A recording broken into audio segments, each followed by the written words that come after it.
So I always tell people, if you can't create the cure for cancer, if you don't know exactly what you want to do, then just volunteer for an organization that does do what you want to do, whether it's children or education or environment or whatever you're passionate about. On your journey, you will find what that calling is to do your social impact.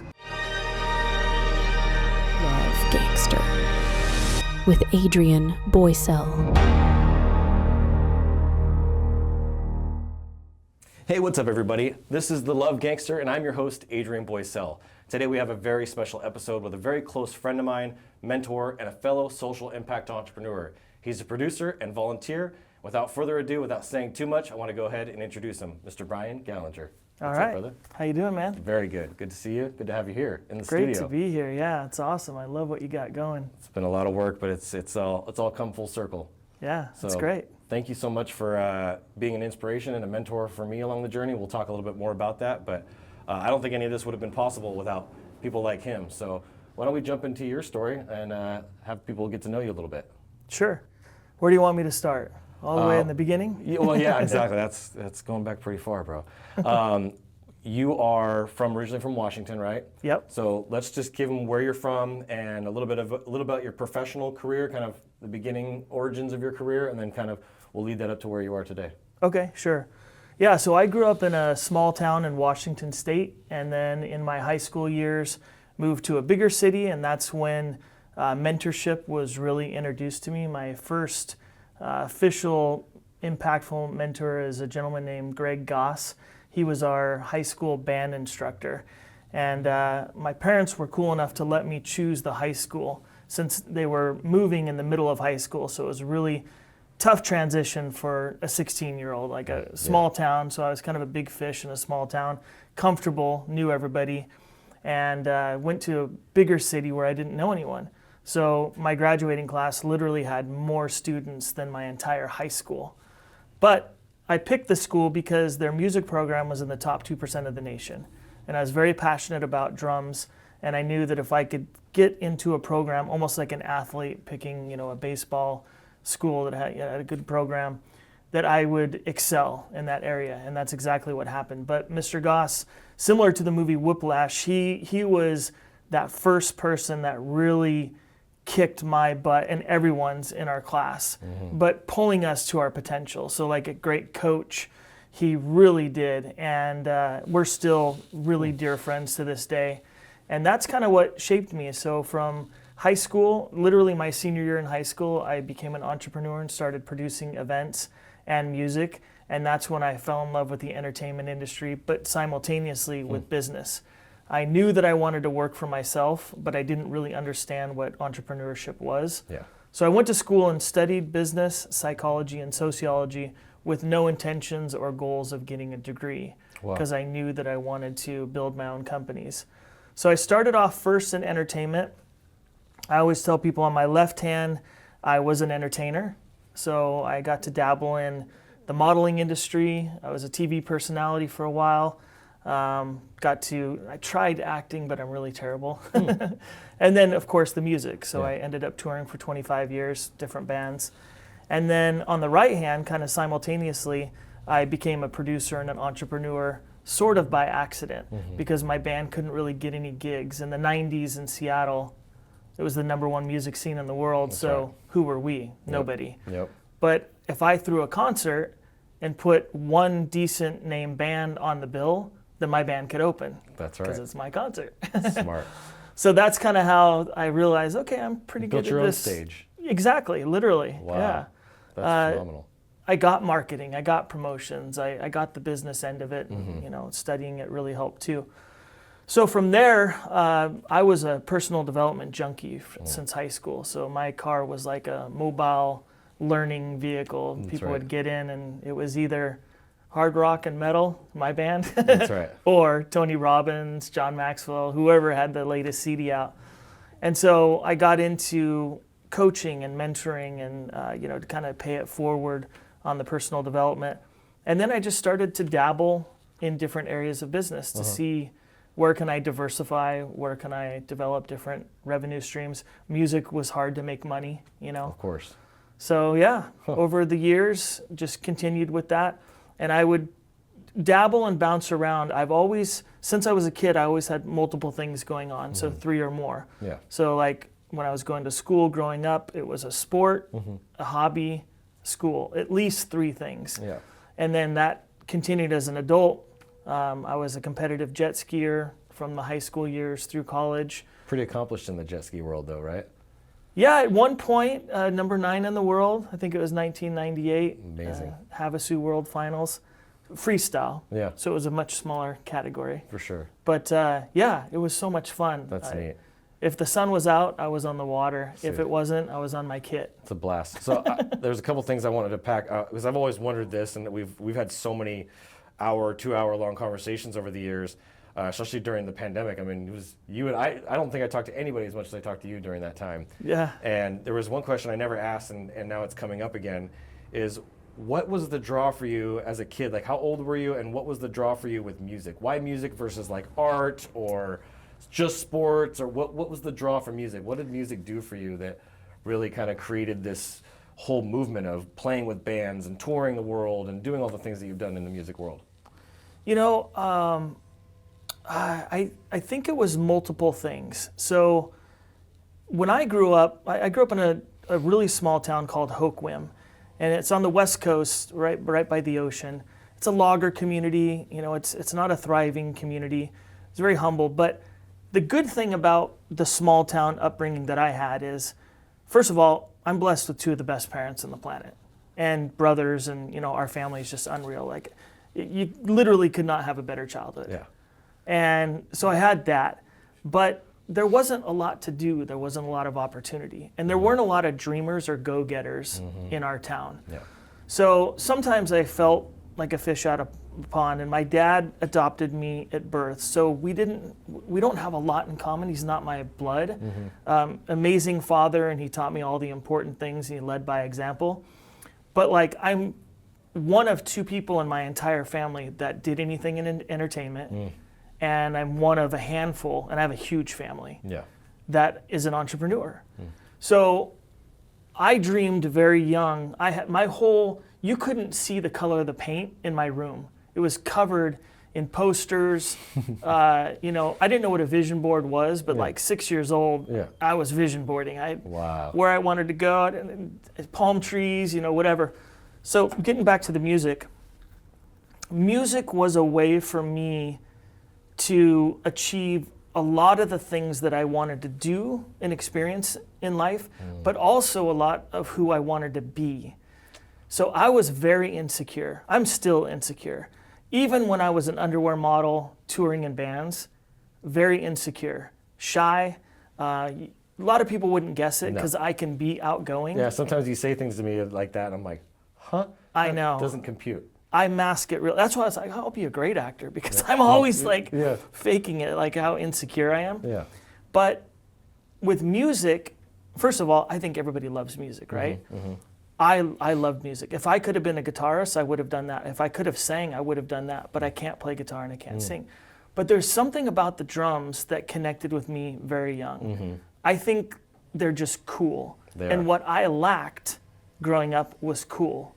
So from grade school, junior high, like middle school, high school, I wanted to be the boy that walked through school that guys wanted to hang out with, or they wanted to be like. That's right.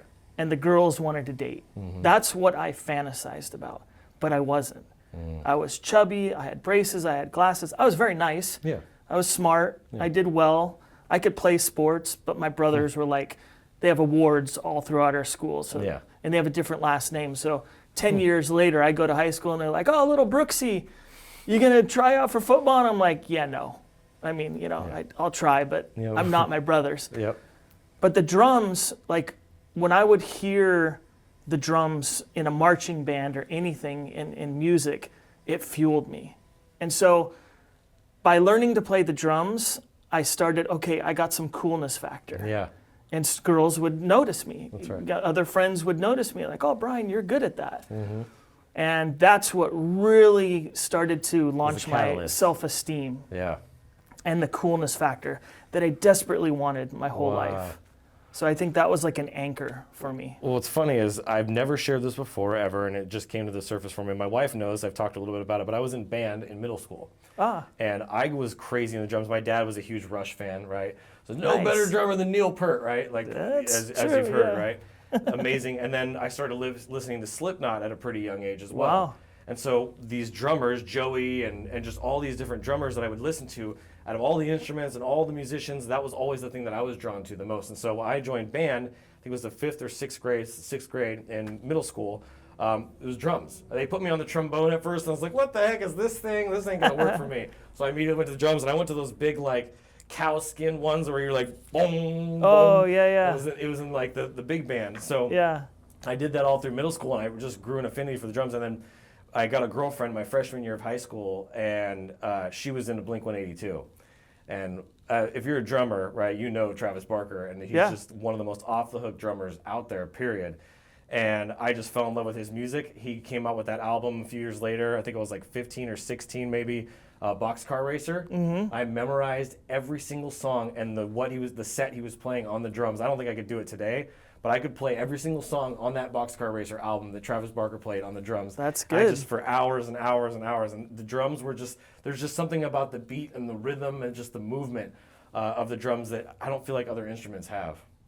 Yeah, it's different for everybody, but I read this book once, and the book said that music is a love language that everyone around the world universally connects to unless you're deaf. Then it went on to say that the one tool that every human has that they can connect to is their voice. So the reason most people like to sing and or want to do karaoke, even if they're not a good singer, is because when you hear vocals, you can hear it. You might not be able to play guitar or any instrument, but you have a voice. That's right. You might not sing well, but you can sing, right? Exactly. Unless you're deaf. Then it said that the most universal instrument of any instrument is the drums. Wow. Because around the world, drums in different cultures are different, but that beat and that rhythm, You can feel it. you put 22-year-olds, 22-year-olds. the number 20, 2-year-old infants or 3-year-old infants in a room. Yeah. You can play a lot of different music, but if you play drums, a drum beat, they will all tap. They all feel it. That's powerful. Because it's rhythm, right? Yep. And, doesn't matter the ethnicity, the culture. That's right. You could put Indian, African American, like all these different That's neat. kids in a room, and they will want to try to tap and play, and it's like this universal connection. What a trip. I have a fun story about Travis sometime, if you ever want. I don't know if today's the right time. Yeah, well, I definitely want to hear that for the future. We'll save that for maybe for the next episode. I want to take us somewhere that I feel, I'm just feeling like this kind of just little knowing feeling that I get, and we've had some of these deep conversations. I know you to be a very introspective person, and you helped me become even more introspective in some of the darkest times of my life, right? 2021, 2022, those were some challenging times personally, and I had to grow it, and I had to overcome some serious obstacles in my life, and those influences from you to my wife, that's where I feel like both of you have a lot in common, is that deep introspectiveness. What about the self-esteem, if you're okay with going here, what about your self-esteem from childhood all the way through? Where do you feel like that stemmed from? Was that from being adopted at birth and not having your father, your biological, like where do you think that this lack of self-esteem and being self-conscious or whatever, where does that stem from for you? I'm not a psychologist, and I can't claim to know everything, but I've been around people my whole life. Hundreds of thousands of people a year, between public speaking, bands, business, travel, and I sense that every human being deals with self-esteem issues. I think it's part of being a human. I would say that's accurate. Right?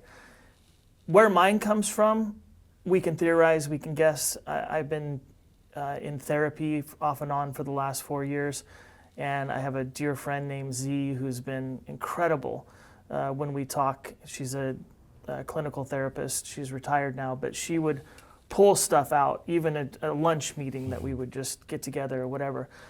But I think some of it was passed down through the womb. My mom was pregnant with me, widowed. So her husband died tragically, and then she found out a month later she was pregnant. She had 2 young teenage boys. There was a whole ripple effect. It's one thing to lose your husband. I can't imagine. And they had a very healthy marriage. They were very happy. But there were so many things that loss also impacted other things. She was dealing with betrayal from his family, like, cutting her out of the will kind of stuff. Single mom, probably struggling massively financially. I'm sure. And then one other thing that to her well-being cannot share publicly, but one other traumatic incident that no human being should ever experience happened all in that time. Wow. So unlike most people, she never turned to drugs, she never turned to anger, she never turned to hate, she never turned to substance abuse, or she just turned inward also in an unhealthy way and just became super mom, workaholic to support herself, right? That's right. And so I think that stress that she was dealing with, generational. I think that had some impact. Now, not knowing my father that had nothing to do with it, because I didn't know till I was a teenager that my father that raised me wasn't my natural father. Gotcha. So that had nothing to do with it. I had a flawless upbringing. I can't blame. Yeah. So it just comes from internal. Now, I do think that a lot of it came from my natural father, because I never met him. Yeah. And that's a whole nother episode. Nature versus nurture. Yeah, exactly. Yeah. I appreciate you going deep on that. I know that's a deep question, and it's a lot to ask. I know there's a lot of trust in that with you and I, so I appreciate us being able to even traverse down that path. Because it's something that, like, I think we all have that shadow self, right? Whether we want to admit it or not. We all have those parts of ourselves that we at one time may have felt shame about or guilt about or felt bad about, or maybe something's wrong with me, right? I've heard a lot of people say that throughout my life about themselves. And it comes to that point where you have to love that shadow self, accept that shadow self, and embrace that 5-year-old, 7-year-old, 8-year-old, 10-year-old kid inside of us, and love that person and say that, hey, they're okay, right? And I think there comes that point, and that insecurity, once that goes away, and once you're challenged like I was challenged in 2022, and you come over the other side of it and you're proud of yourself, it builds a whole nother level of confidence where, like, I'm sure I'm self-conscious now, like maybe my psoriasis from time to time, but very little phases me anymore. Like there's very little that even like puts a blip on my radar because of all that. It's like going through the challenges and the suffering, which is what it was, and coming out the other end and becoming seeing who the person I really am, not that shadow self, but seeing who God really created me to be. That's where things really started to break through. Yeah. And led to this whole show. I mean, ending up at Secret Knock and seeing and reconnecting with you again. I mean, it was amazing. So there was something that you said that I wanted to bring up that I think is really interesting about your personality is you mentioned, right, you got your buddy here and the values that you learned about creating Grogu and Yoda and you being what your nickname is, right, the business Yoda. Where does the Buddhist, and I know you met the Dalai Lama, you've done so many amazing things. Where did faith and your relationship with God come into play in all of this? Yeah, good question. So part of that fortunate upbringing is my parents raised us Christian. And this is a whole nother podcast episode as well. That's a deep topic. But the short for me is organized religion is a man-made business. And so once people understand that and understand that human beings are flawed, then you understand that when a pastor or a pope or a priest or any person in leadership or power does something that is inhumane or flawed or toxic or wrong, abusive, that that doesn't necessarily equate to the representation of that religion or that organization, right? Just because a Scientologist does something terrible doesn't mean that all Scientology is bad. I'm not here to promote any religion, right? I was raised with great Christian values. So whether someone is Christian or Muslim or Buddhist or agnostic or even atheist, none of that matters to me. If they have good values and treat people well, and if they lead an example that advances humanity, that's the magic sauce. That's right. what matters, right? Which is love, right? Ultimately. Ultimately, yeah, just love doing the right thing, having integrity, supporting other people. That's right. We're all going to make mistakes, Yep. So, but I was raised with those Christian values, and I grew up in a good small church where we didn't have problems in our church. It was filled with love, and if you needed support, that was the community that you could go to. Wow. And my parents run Bible studies and participate heavily in their church to this day because, like my dad would say, the way he was raised, he didn't have those values and teachings from his parents and his community. So it was Sunday and church, those lessons would remind him, sin less, be a better husband, be a better father. Yeah. Break your bad habits, develop good habits. That's right. Take your eyes off yourself, serve other people. Have faith in yourself. And he found that through the Lord and through the church and the Bible. So did my mom. So that was a great upbringing for us. But when I learned about George Lucas's background on Star Wars and specifically creating Yoda, I did a deep dive because I just thought, man, Yoda is my spirit animal. This guy is badass, So but he's good. cute, he's funny, he's sweet. Yep. He really leads from the heart, but if you need him in a fight, you want him on your side. Yeah. And what a great mentor. Like, it's the best cinematic example of mentorship probably in cinema history. For sure. I would agree. So, yeah, I just loved Buddha and studied, not Buddha. I loved Yoda and studied the background. And part of how George created that character was studying Buddhism and other philosophies. So over time, I had told people I consider myself an a la carte spiritualist because even though I was raised with the title of Christianity, there are so many things about Buddhism that I love and apply to my life. Absolutely. So it's not like I'm a Buddhist Christian, That's right.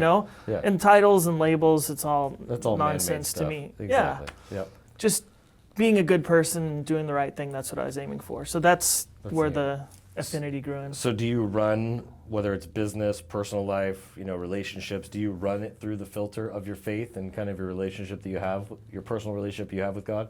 Yeah, so I've been also blessed, like my whole life, ever since I was a kid, people have just been inserted into my life. Protectors, mentors, friends.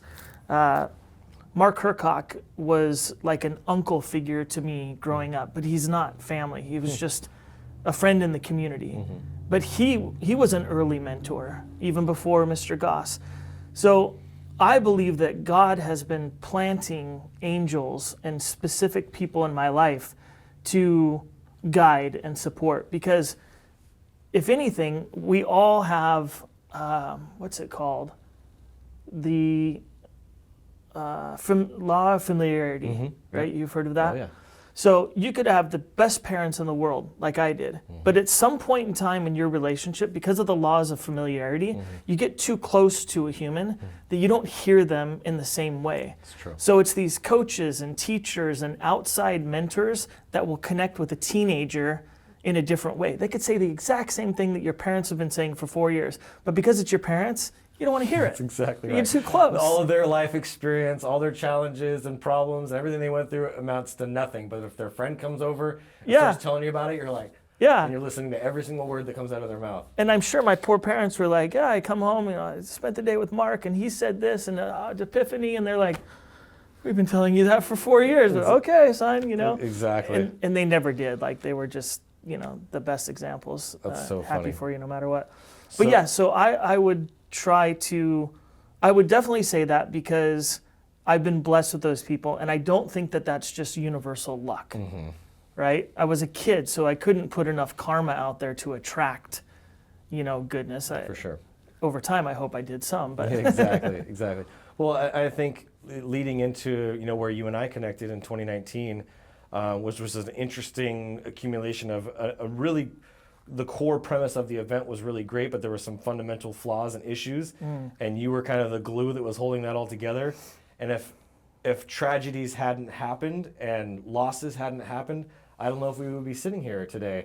having this conversation, right? Our relationship developing was in part due to somebody else's passing and the loss of somebody.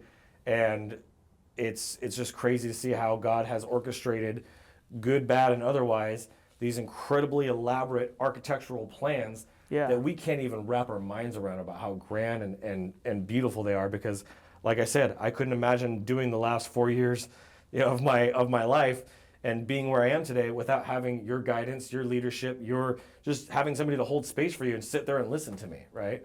And that has been incredibly powerful. And so, where I wanted to go with this is, about 6 months ago, we were still talking. We went about a year where we weren't talking quite as often. We talked 2 or 3 times throughout the year. But during that time, I went to your Facebook page and I started just going through videos that you had posted. I don't even know it was Facebook. It may have been somewhere else. I think it was Facebook. I started going through videos you had been posting and just reminiscing almost like your life. And just because I have such an affinity for you. And at one point I encountered a video that you had made for your dad's 70th birthday. And it was your brothers and your family, and you did this heartfelt, sentimental scene, and you were out in front of some beautiful land. There was, behind you was some crazy... Mount Rainier. I was like, that looks familiar. I've been there before. Yeah. And this beautiful landscape. It was just such a well thought out video.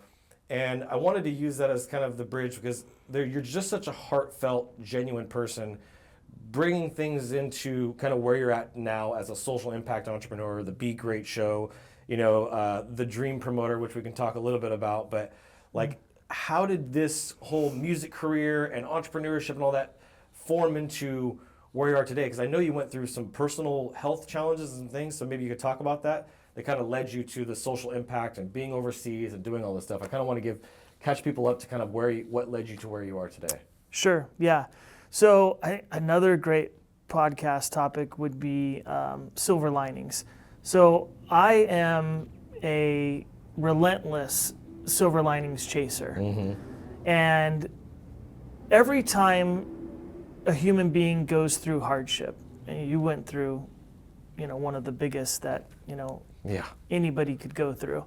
And, we all have our things, and it's all relative. It's all subjective, right? People have different pain thresholds and they react differently. One little thing might totally set someone off. Another huge tragedy is just, a speed bump. That's right. So what I've learned now, I just turned 49 and it took me forever, is if I look back now, I can pinpoint every hardship or tragedy or trauma or, PTSD moment or whatever. And I really haven't had much. I've had a super blessed life. But because I've had such a blessed life, and I'm kind of a pansy, I'm very emotional, very sensitive. I am. A lot of my friends make fun of me, and that's okay. That's what gives me my heart. But it doesn't take much to create toxicity or trauma for me, because I am sensitive. But every time that I had those chapters, in the moment, it was devastation. And it was hard. And I don't like that cliche saying of things happen for a reason, especially when people say it when you're going through it, because you just want to punch them in the nuts. That's right. Thanks for the great advice. Yes, let's get in the ring. Exactly. But once it passes and time does heal all wounds, then I could look back and say, okay, from that tragedy and that huge field of manure blossomed these beautiful flowers. That's right.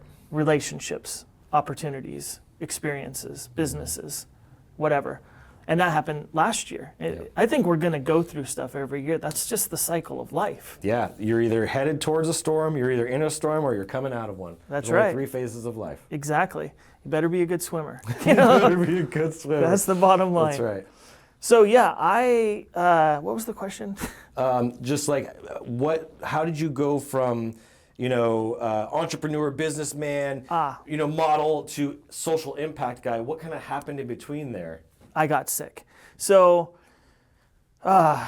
remember growing up, I was not that stud. So I hit the gym. I finally passed I remember when I was in elementary school, I was so nervous to take my shirt off in the summer because I was fat. And my dad once, he said, you're going to grow out of this and then you're going to be skinny and you'll be insecure about being skinny. And I did. Wow. I became a beanpole, and in high school I was scrawny. So then I was hitting the gym to beef up. Yep.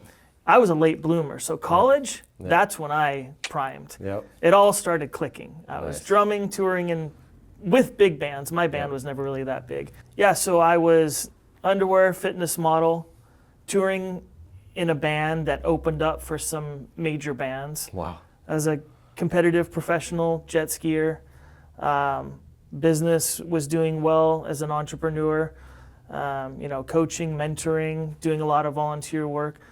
So in that 20 to 25 period, all cylinders were firing. Yeah. Things were rocking and rolling. My confidence was in, and I was hosting MTV, and just like Crazy. so many different cool things were happening.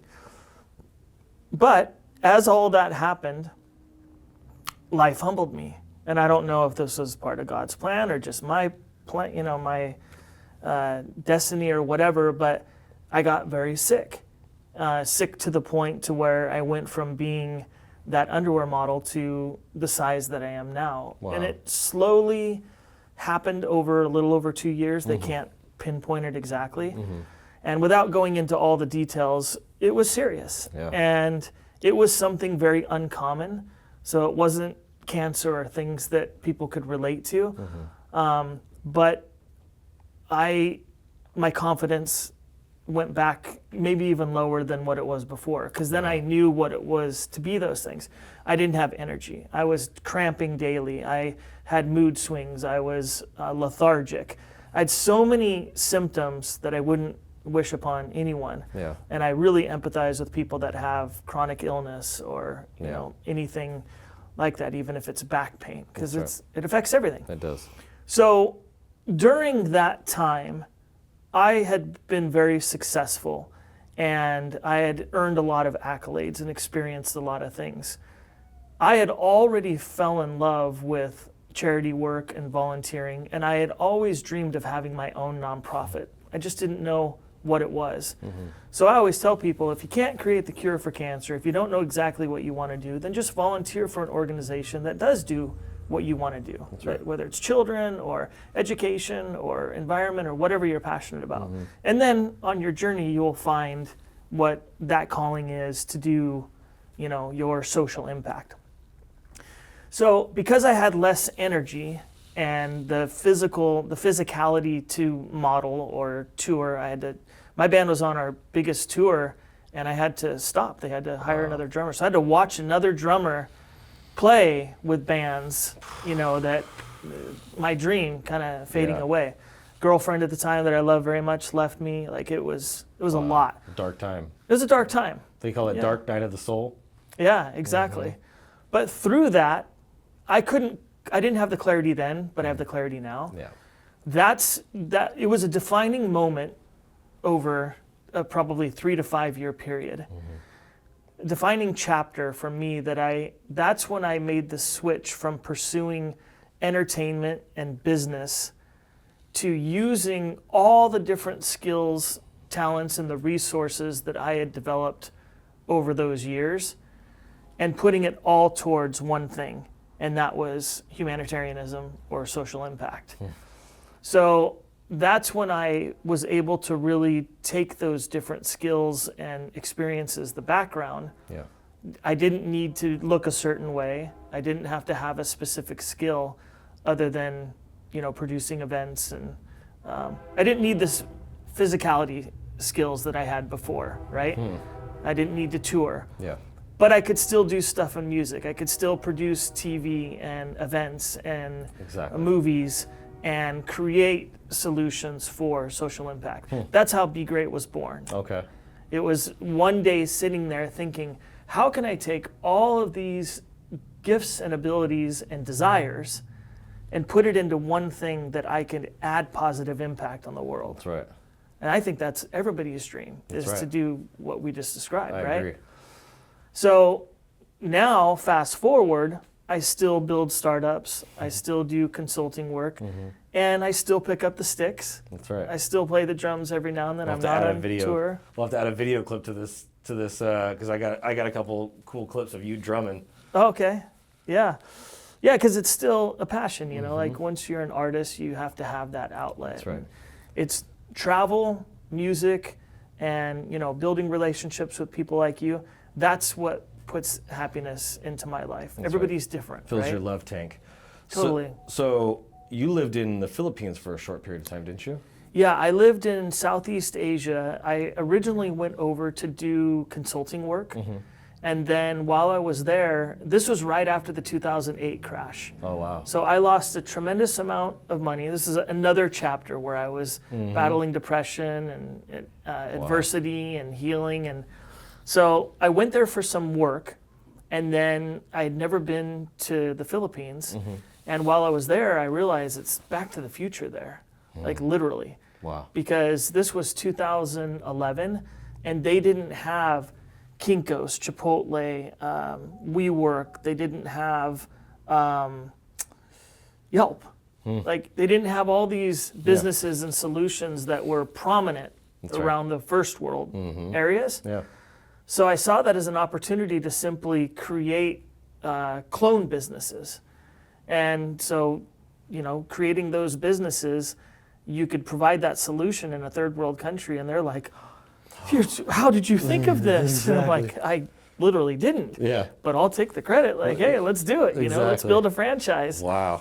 And so I went for a shorter time, but while I was there, I ended up staying because I fell in love with the bug for startups. And it was nice to have a community that appreciated it. Yeah, for sure. You know, coming from LA, where it's, you know, you do the top thing and people are like, you know, that's cool. Exactly. Good job. Yeah. You know, we'll see you next week. Yeah, you know? exactly. Or the opposite, just narcissistic rejection. And Totally. so going over there, they were so grateful and thank you for providing jobs and what a brilliant idea. And Wow. you post one thing on Facebook, you have 200 Filipino friends, they all will like it, Yeah, exactly. comment and share. That's right. So did you meet Cindy over there? Yeah, so the point I was leading to, and sorry I tell long stories, It's okay. I went to a Bible study with Anthony Pangilinan, and he's the OIC of a nonprofit there called Called to Rescue. Oh, wow. And he said, I did this beautiful, we were in Cristal Bellows' house, and her family's like one of the most famous families. Rufa Gutierrez, one of the most famous celebrity actresses. Wow.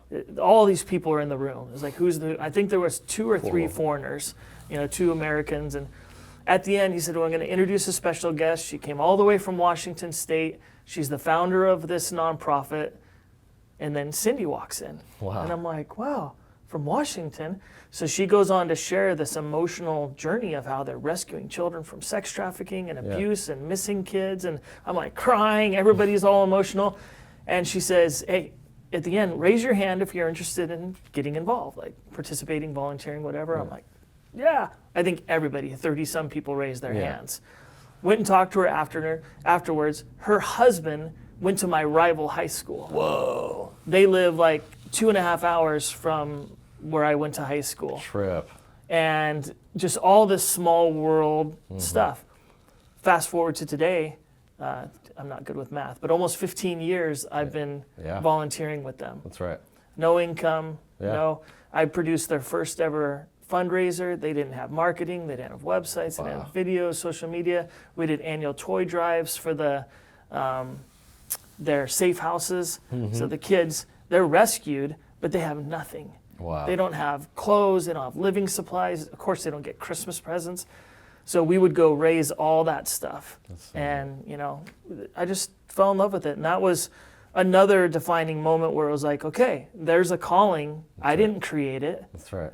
But been super passionate. And she's another one of those mentors. She's my spiritual mentor. Yeah. Like, God just placing these people in my life. Yeah, you with me, me with you. It's just pretty incredible. So now, I know you're still doing social impact. You have Be Great. I did the Disney event with you. I know you've done a couple other events. What are you currently working on? What is your current thing that you have on your plate that you're trying to tackle? Yeah, so I still dabble in startups, but my main focus is on Be Great. So Be Great is a social impact production company, and we have 3 divisions, but those 3 divisions are divided between a for-profit, and a nonprofit. Okay. So the end result comes together, right? Beautiful. For both. That's right. But how we do it is we produce events. The events raise awareness and resources for social causes and nonprofits. Okay. So it's been great. The Be Great Network, which is the name of our nonprofit, our network has helped to raise over $55 million for other charities. We've never taken a commission, and that's just been beautiful. Wow. We vet and support nonprofits and even for-profits. You know, it can be a for-profit business that creates Some sort of solutions social, for social impact. Wow. So that's been incredible. Our awards division honors, recognizes, and celebrates humanitarians, people that are moving the needle in social impact. That's right. And you're one of them, 2021 award recipient. Yep. Yeah. I just cleaned off my little Mickey Mouse character and stuck it in my case at my house, in my new studio setup I have at my house, and it's one of the biggest, coolest defining, because I never thought, when I first got the award, I was like, I'm not worthy of this award. Like, what have I actually done to even deserve this award? And then I started thinking about, like, asking myself, like, more logically and getting out of my own way. And I was like, man, I've done a lot for years. I've built these communities. I've helped these people. I've done youth ministry. Like, this has been, my whole life has been dedicated to this. I just haven't ever taken any credit for it. And it was like finally somebody seeing me, and it kind of just created a whole spark that just lit a whole new fire underneath. It went from, fire to a freaking bonfire. Yeah. And that's why we awarded you. You know, Be Great isn't about focusing on just celebrities or billionaires that are doing social impact at this level, because it's all relative. That's right. You are at a level that is relatable to a lot of people around the world, and it's more relatable in some ways because if you are a billionaire or a celebrity, that's not relatable to the masses. That's right. That's right. And the fact is, you do a lot. And I knew that when you're the type of person that carrying that award and that trophy, you have so much integrity that it'll elevate you to do even more. Oh yeah. Right? You were already on that trajectory. It did. And that's the beauty of it. And that we get feedback from people that are, oh, that's so cool because I can do what Adrian does, and I can use my skills as an artist or that's right. a video producer or social media, and there are ways that you can do positive things. Yep. So our third division is the media. Okay. And that's what really spawned all of this, because I was thinking, how can I produce different forms of multimedia? TV, events, movies, short films, video production, to raise awareness and to spotlight the greatness in humanity. Wow. Why is it that, $100 million films are made, and they're sci-fi, they're action, they're not a true story, they're not a social impact, they're not raising awareness on an important topic, they're not highlighting a hero, true story, they're not necessarily having an inspirational, relatable, different studios have done a good job of including this stuff. Yeah. But these actors are getting paid so much. It's far and few between.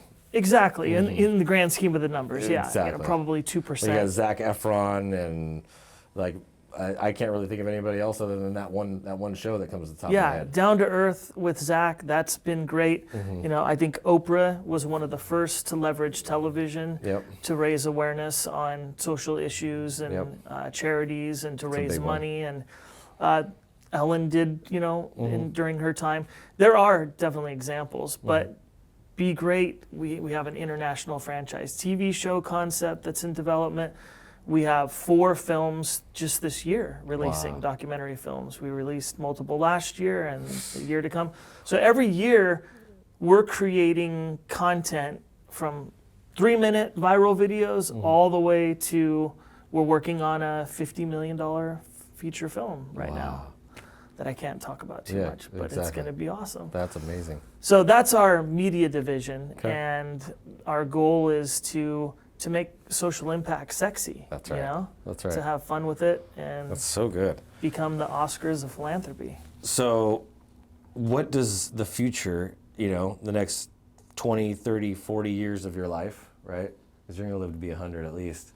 What does the next 20, 30, 40 years look like? What is your dream? What is it you're going after? What do you have your eyes fixed on right now? Not just beyond Be Great, but what is the legacy and what is the thing that you're trying to build right now, big picture? Yeah. So I've been a dreamer my whole life. Like I said, as a kid, I did things that I didn't know I was manifesting, but I wasn't. No one taught me how to make to-do lists or dream boards. And my mom made to-do lists, and so I witnessed and observed that. But no one sat down and said, this is the value, this is the power hour, right? The power hour. Yeah, what You is know? the power hour real quick? When I was training and coaching with Tony Robbins, Yeah. I was blessed to work on some programs. I built this ultimate day routine and came up with the power hour. So I, like you, work with a lot of artists my whole life. Yeah. So artists typically have a heavier creative side of the brain and less on the organization. Facts. ADHD, all these things. Yeah. Now, once they tap into and understand and just stay in their lane, that's awesome. But as a business owner like you, and this is what we right. coached and mentored on, our commitment to each other was to help each other see our blind spots, Yep. develop better good habits, and break bad habits. habits, yep. That was our commitment to each other, and it still is. That's right. So I taught you the power hour because I felt that was something that was holding you back. For sure. You were missing things and missing opportunities and not getting certain things done because of that. It's true. So it's the simplest thing, and everybody can do it in their own way. But what I do is I start my day. I have a full morning routine, but part of that routine is doing a power hour. So before I do a meeting, a call, interact with anybody on Zoom, or even open up that first task to work on, I do my hour of planning. And in that hour, I take my to-do list, I plan my day. And in that day, I categorize what things have to be done on a computer, what has to be done on a phone, what has to be done at a certain time, Oh, wow. what things require my car or being outside, what requires money. Because how many times do you go out, you go to the store, and you get home and you're like, darn it, I needed to go to the bank. Exactly. But I was already out, I came back, now I got to drive out again. Exactly. And in LA, going extra 2 half an miles hour, 2 could be an hours. hour, right? Yeah, exactly. So I got so, over time, so meticulous, then I would start color coding things that I'm like, okay, I can do these 3 things while I'm on the Zoom call. That's right. I can multitask. If I'm not speaking, Ultimate efficiency. yeah. And that's the power hour. And then, I plan the day, I plan the week, and then at the end of the day, I recap what did I do on my today list, right? Yeah. And what didn't I do? Because that needs to move to tomorrow's to-do list. That's right. And that power hour, that combination increases efficiency so much. Yeah. You save so much time, money, and the people that you're working with, whether it's your employees, your volunteers, your partners, or your clients, they feel your productivity, which enhances a respect, and the love just goes around. That's right. Because they're like, Create wow, you more said you were trust. going to do this today, and you did. And you did it. And then it elevates, like this is what happened with you and I. You're like, dang, Gallinger's, I want to up my game. That's exactly right. right. That's and then exactly what same thing happened. with you. Like, I'm Yep. like, I like how Adrian, okay, I want to. That's right. It's like it's a little challenge. I of, like the challenge, yeah. Yeah. That's great. It sharpens. That's healthy. Well, that's helpful. Hopefully you guys are taking notes on the power hour. And you told me... I'll send my Venmo at the end so people can, no, I'm just Send kidding. the Venmo. You said that you could break it up to like half an hour in the morning and a half an hour at night. Whatever works or an for hour you. At night, or an hour in the morning, whatever is Yeah. going to fit your flow. Like now again, I don't have a job. Yeah. I work from home or I work remote. So it's different for everyone. That power hour might need to be for a single parent. If they get up at 5 to go to their job, getting up at 4 might not be conducive. Or maybe that hour they have, they need to feed their child or That's right. get them ready for school. So when their kid goes to bed, normally when everybody's flipping through TV or That's right. videos or however they check out at night, That's right. that might be the discipline where you have to go, okay, That's right. I don't watch TV at night. I don't get that blessing. That's right. I got to knock out my power hour. I like that. And I would say, as far as just transparently for everybody, I am about 60% on top of it when it comes to my power. About 60% of the time on top of it. And I can always tell the weeks where I'm doing it, I'm on top of it, versus the weeks that I'm not. All over the place, writing things on envelopes and writing things on Post-it notes and just, trying to, where did I put that Post-it note? I can always tell the difference between having it all written in my notebook versus having it in 1,000 different spots. I got to remember not to do that, remember not let that one thing slip through the cracks. So it's a really powerful tool. But you hit on an important point. I'm not great with math, but let's analyze this just for a second, just statistically. You said 60%. Yep. Let's just say 50% There conservatively, Yep. okay? What is 50% of $1,000? $500. Yep. So the average person in California is making probably 70 grand per year. If you increase your income 50%, you just crossed over the 6 figures. That's right. So to put that in perspective, the growth I've seen with you because of this 60% or 50% power hour, the impact that it's had in your marriage, as a parent, because when we miss things, we are hard on ourselves. Big time. So your attitude drops because you're frustrated with yourself. That's right. And your wife is frustrated because you forgot to do stuff. That's right. You said you would go pick this Trust up and is you broken. didn't. She doesn't feel safe. She doesn't feel like you could be the leader. Yeah. Yeah. Right? Like I'm totally. You forget something for your kid. She's frustrated. It impacts everyone. true. So then when you go to work and Jordan or Chris or whoever is like, why is Adrian, you don't even know, but your energy is different. That's right. Because Jordan will pick up on that.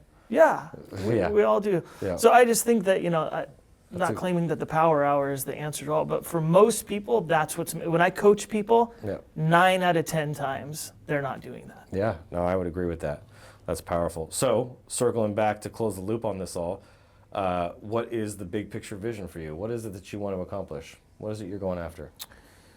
Well, I'd like to find a beautiful girl that would like to spend time with me at some point in my life. That would be fun. A wife or girlfriend? I don't think, how about baby steps? There we go. Dating, we'll start go. with dating, Okay. go from there. Yep. No, I'm half joking on that. So I actually have it really clear. The goal and plan is to build Be Great to its potential. Beautiful. Because I believe that Be Great is one of the bigger solutions that the world needs.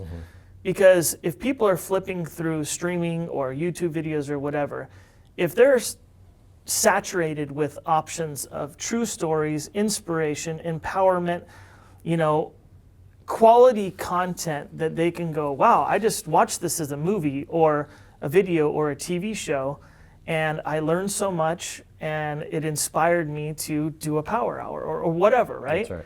If they had those examples like Down to Earth, it will impact communities. That's right. If we can raise more money for charities and just put gasoline on the fire, they're already doing the work, right? Yep. If we can create more awareness of the positive solutions around the world, the ripple effect is unsurmountable. It's just you can't predict I agree. the outcome of it. So that's that. For me personally, I want to travel. I want to be able to travel. I want to expand Be Great internationally, not just the TV series, but the events and everything. I'm working on a technology company in the augmented reality space called Phideo, Phideo. Nice. So photo merged with video. Wow. And this is going to be a game changer. That's neat.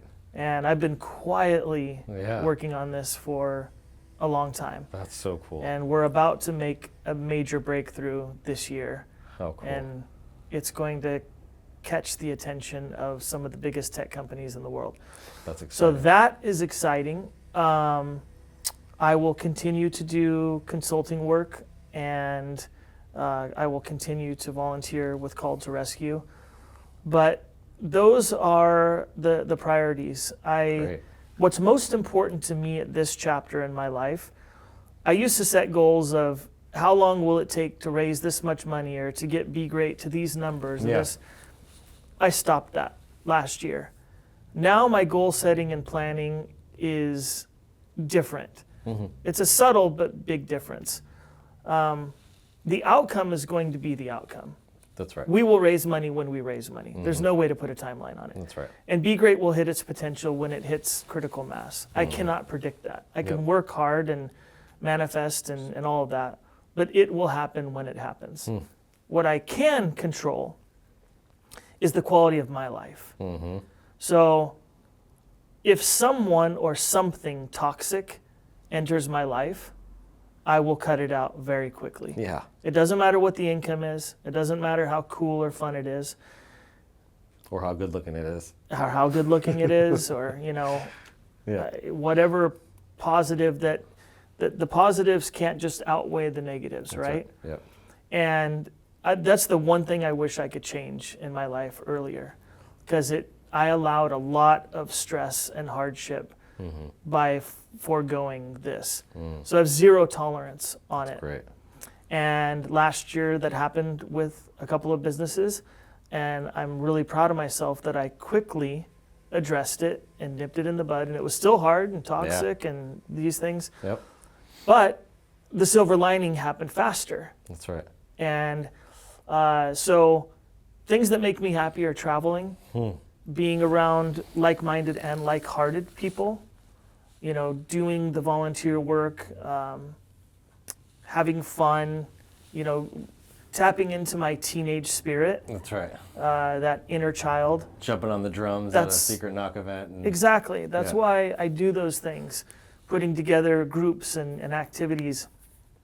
There's nothing wrong with selfishly finding ways to self-care and bring happiness into your life, That's right. as long as it doesn't abuse or hurt others or right. neglect your priorities. Well, you said something that I feel like was impactful for me because it reminded me of something, and I want to make sure that it doesn't get missed in this conversation, is you found the silver linings quicker, right?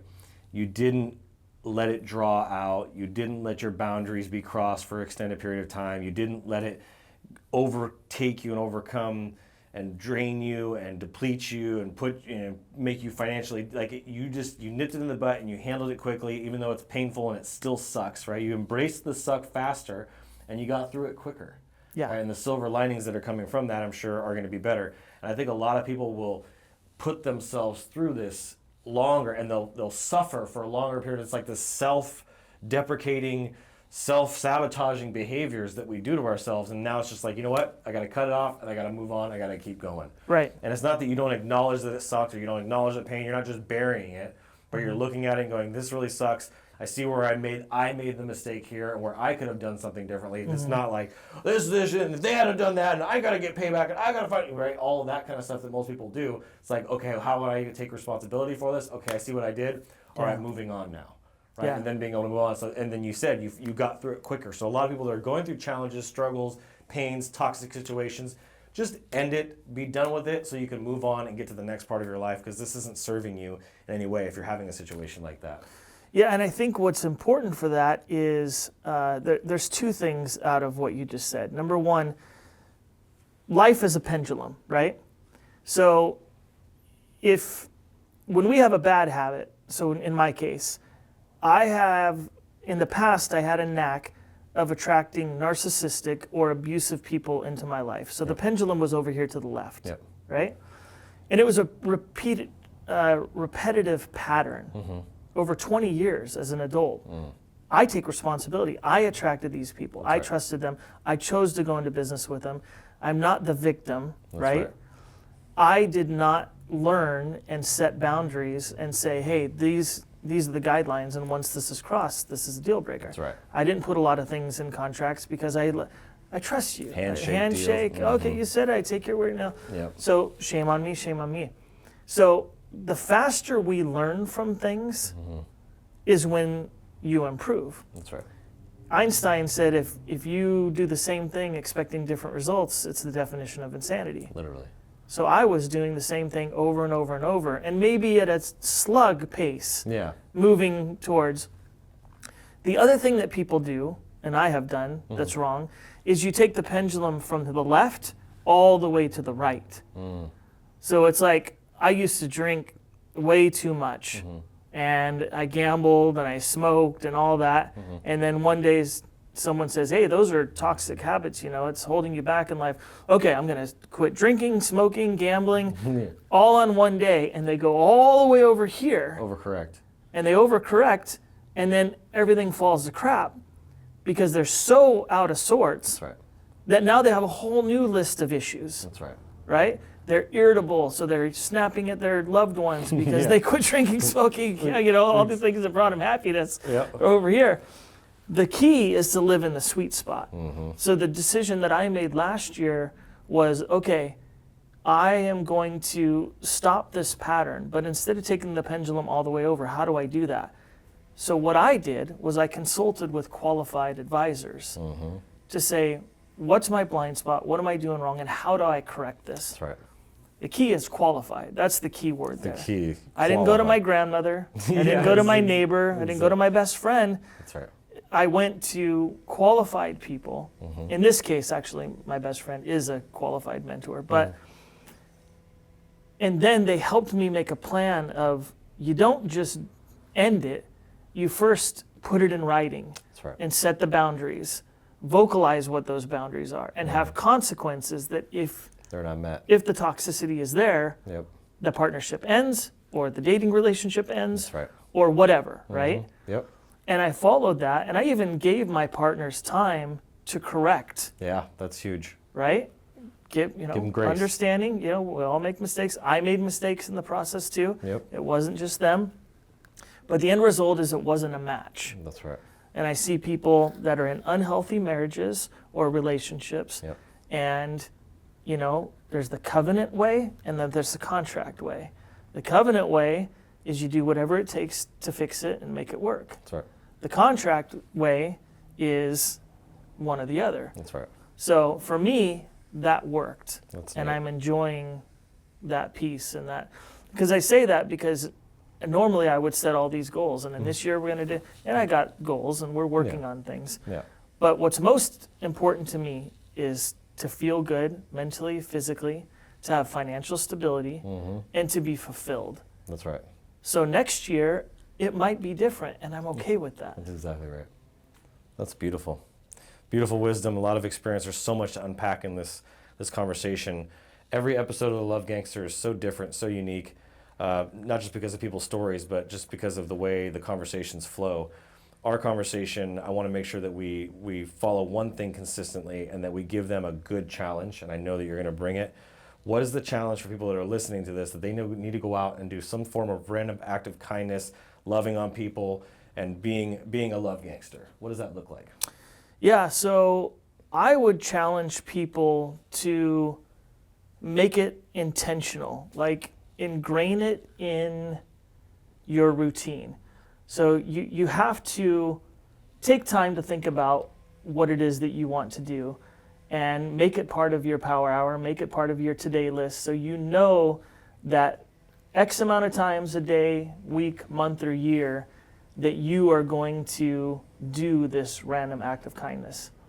So the one that I would challenge people to do is something that everyone can do. No matter your race, your religion, your economic status, your culture, your location, your industry, your skill set. And that is the key thing here is genuinely. But to genuinely compliment a stranger every day. It could be someone that you see in an elevator. It could be the person that takes your order at a restaurant. It can be a customer service person that you don't even physically see. They're on the phone. It can be, someone that you know. It could be a stranger or whatever. But genuinely compliment someone and dig a little deeper. Not just, that's a nice hat, and there's nothing wrong with complimenting clothes. You just said that's a nice hat, because that's exactly how Jordan and I met. Oh, really? He complimented my hat. He's like, hey, that's a nice hat. And I'm a hat guy. Like, if you're going to give me one compliment, you compliment my hat, I'm in. Like, That's you're so in with funny. me. And he complimented my hat, and you just said that. And there's nothing wrong with that. I'm saying I'm challenging you to dig a little bit deeper. And what I like to do is I like to compliment people in areas that they don't expect. Mm-hmm. So if someone always dresses sharp, Yeah. like one of my best buds, Fred Strawn, he always dresses to kill, so he gets those compliments all the time. Yeah. But I like really thinking about and then telling someone, you know what I recognized about you in this 30-second interaction was when you took my order, you intently listened, you made sure you included a smile, you repeated it back to me. These are great qualities that are going to bring value to your life in the future. It's going to create a ripple effect, too. It really is. Because psychologically, when you compliment someone, it creates endorphins. That's right. And someone that is having a bad day, it can literally change their mood 10 to 50 to 100%. Wow. From one compliment. That's why being sincere and digging a little deeper on the context. That's right. Because people know, like, hey, dude, I like your jacket. Yeah. That's a compliment. Yeah. It could be genuine. Yeah. But when you dig a little bit deeper. Yep, for So, sure. Well, that's my powerful. challenge. So that's your challenge for you guys. I want to hear back from you guys in the comments of this video, of this podcast. I want to hear what you guys have to think, or hear what you guys do and what actually happens, positive stories, so we can go out and share these with you. We're going to feature one of these stories. That's one of the things we're going to start doing. I want to hear back from you. Or you'll be swimming with the fishes, capiche? All right, you guys, thank you so much, Bryan, for being on here with me. Man, we're going to go eat some food and have a good rest of our evening together, and I look forward to seeing you guys on the next episode. Can I say one more thing? Absolutely. Okay. For all of you that are watching, first of all, love you, Adrian. Thanks for this opportunity. What an incredible podcast.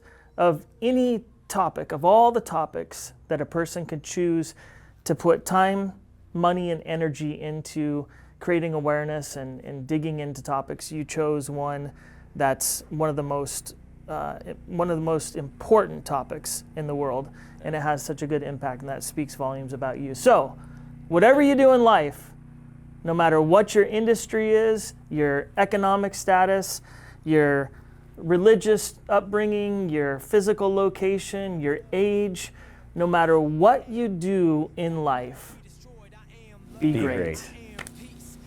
And as always, keep looking up. Fill the void. I am love. I am peace.